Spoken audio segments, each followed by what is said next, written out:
नमस्कार दोस्तों, हमारी आज की कहानी बेटे के लिए दूसरी बहू लानी ही पड़ेगी। पाखी सुंदर और सुलझी लड़की थी। उसके पिता एक किसान थे। घर की आर्थिक स्थिति कुछ ठीक नहीं थी। एक दिन पाखी के लिए किसी दूर के रिश्तेदार के यहाँ से रिश्ता आया।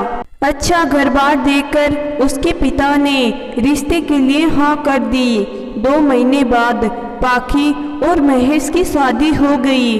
पाखी के पिता ने अपनी हैसियत से ज़्यादा ही दहेज दिया और विदाई के समय उसे माँ ने सिखाया था कि वह जिस घर में जाएगी अपने अच्छे व्यवहार से सबका दिल जीत लेगी। उसने भी यही सोचा था और ससुराल जाते ही सबको खुश रखने की कोशिश में सुबह से शाम तक कामों में लगी रहती। वह जितना सबको खुश करने की कोशिश करती उतना ही ससुराल वाले उसे नीचा दिखाने की कोशिश करते।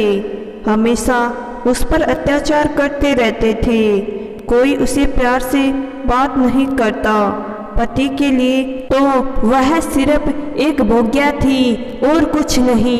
वह अकेली विपरीत परिस्थितियों से जूझ रही थी, फिर भी हिम्मत नहीं हारती थी। उसने ससुराल वालों के गलत व्यवहार को माफ़ करना शुरू कर दिया था, क्योंकि वह समझौता करके भी रिश्ते निभाना चाहती थी। उसे विश्वास था कि एक दिन वो लोग जरूर सुधर जाएंगे। कुछ समय बाद ननद की शादी थी। सासू ने शादी के सारे काम अपनी बहू पाखी पर सौंप दिए। उसे लगा कि शादी के इतने सारे काम वह अकेली कैसे कर पाएगी, इसलिए उसने सासू माँ से उसके कामों में हाथ बटाने को कहा था। पति ने सुना तो क्रोधित होते हुए कहा, तुम बहू हो और इस घर की मालकिन को काम करने को कह रही हो। तुझे जरा भी शर्म नहीं आती अपनी सास से काम करवाते हुए। पाखी ने धीरे से कहा, मेरी तबीयत ठीक नहीं लग रही है, इसलिए मैंने सासू माँ से थोड़ी मदद करने को कह दिया। गुस्से में फुफकारते हुए पति ने कहा, मेरे से जबान लड़ाती है, तेरी औकात ही क्या है। इस घर में ज़्यादा जबान लड़ाई तो मायके में जाकर रहो, यहाँ रहने की कोई ज़रूरत नहीं है। और सुनो, तुम मुझे ज़्यादा ज्ञान देने की कोशिश मत करो। बहू मुँह बंद करके ही रहती है और वैसे ही रहो। घर के सारे काम अच्छी तरह से करो। यह सुनकर पाखी उदास हो गई।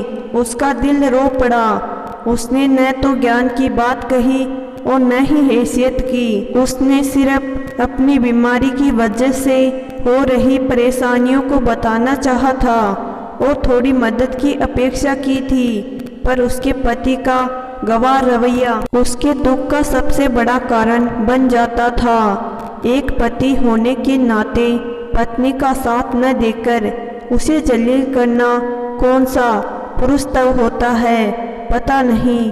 अपनी कमियों को छुपाने के लिए पुरुष अपनी पत्नी को दबाकर या यूं कहे कि पैरों की जुत्ती बनाकर रखना चाहते हैं। पाखी सब समझती थी, फिर भी चुप रहती थी। बीमार होने के बावजूद भी काम करते हुए उसने ससुराल के प्रति फर्ज को तो पूरा कर दिया, पर मन में घाव बनता जा रहा था। वह सिर्फ शरीर से ही नहीं, मन से भी कमजोर हो रही थी, पर किसी को उसकी परवाह नहीं थी। उसकी माँ बनने की खबर सुनकर भी घर में किसी को खुशी नहीं हुई। पाखी बहुत खुश थी। उसकी संतान इस दुनिया में आने वाली है। वह बच्चे के लिए शिवम का बहुत ख्याल रखेगी। समय पर खाना सोना सब करेगी। जितना हो सकेगा उतना ही काम करेगी, चाहे कोई कुछ बोले। वह माँ बनेगी। उसी का मुँह देखकर वह अपने सारे दुख भूल जाएगी। एक दिन शाम को सासू माँ के लिए खाना लेकर वह गई तो सासू जी की बातें उसके कानों में पड़ी।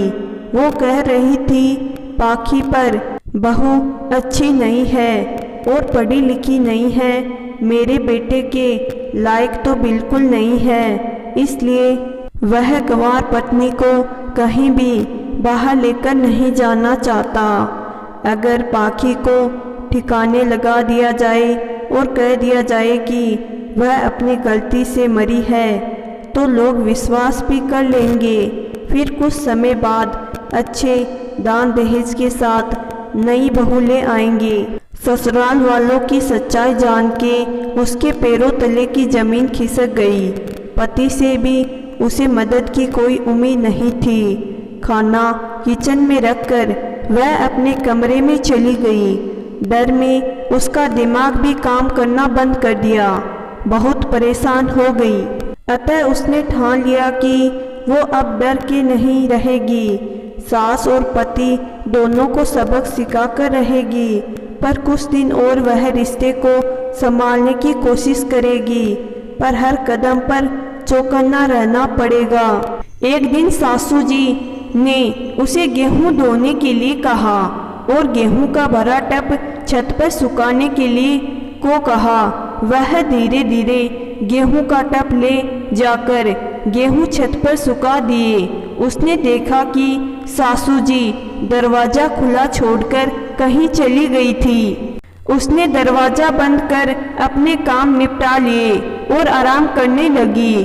थोड़ी देर बाद सास और ननद साथ में आई और उसे देखकर आपस में फुसफुसाकर बोली, मैं तो सोची थी कि गेहूं का भरा टब जब छत पर ले जाएगी तो धड़ाम से गिरेगी, पर ऐसा कुछ भी नहीं हुआ। कुछ दिन बाद सुबह जब किचन में गैस जलाने के लिए रेगुलेटर ऑन की, तब अचानक तेजी से आग की लपटें उठी। उसने झट से सिलेंडर बंद कर दिया और वहां से निकल गई। बाहर आकर जोर जोर से आग आग चिल्लाने लगी। पड़ोस के लोग भी आ गए और आग को बुझाया गया।